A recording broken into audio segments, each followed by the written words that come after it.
Earlier this month, Sony revealed the PlayStation 5 Pro, and despite initially receiving a ton of backlash due to its price point, the console has seemingly started to grow on some people. Digital Foundry's fantastic Final Fantasy VII Rebirth comparison seems to be a major catalyst for changing minds, and by the community's reaction, it was a far better way to show off the capabilities of the PS5 Pro. However, with comparisons and improvements aside, Insider Gaming wanted to conclude our Trinity reports, which was the codename for the PS5 Pro console, with an inside look at its overall development. To start, let's clear the air on a lot of rumors that have circulated in the community ever since the PS5 was even first released. The PS5 Pro has only ever had one SKU, and any rumors before April 2022 are either educated guesses or, well, just made up. Trinity began with preliminary talks and discussions in the first quarter of 2022, and with the development process starting in late April and May of 2022. And it's almost impossible to believe that anyone involved in the discussions during these stages would leak to anyone. Now, from start to release, the PS5 Pro took about 31 months to develop, and with permission from our sources, we've created a complete development timeline for the PS5 Pro from its start to its eventual release, which you can see here. Now, looking at this timeline, there are a few things we need to go over. First, the circles in the image represent vital moments in development.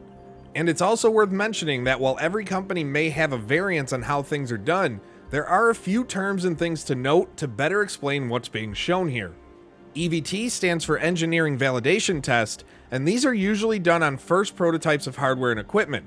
They're done to identify issues that need to be fixed within a design, and the units are usually fully functional and able to be tested at this point. DVT stands for Design Validation Test, and they're usually done after EVTs and protos. The purpose of a DVT is to take one production-worthy design after an EVT and test a mass production of them in order to determine confidence in a full wide-scale production.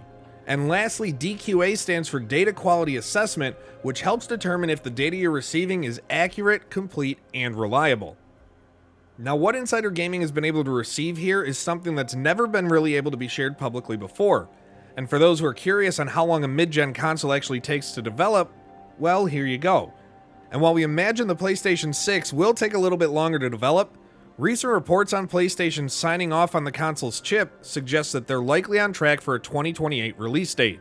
But with that said, Insider Gaming has yet to verify that information independently, so take any rumors on the PS6 currently with a grain of salt. But now we want to pass the questions off to you. What do you think of the PS5 Pro development timeline? Did you think personally that it took companies longer or shorter to develop consoles? Leave a like on this video and let us know in the comments below, and take the discussion even further over to the brand new official Insider Gaming forums.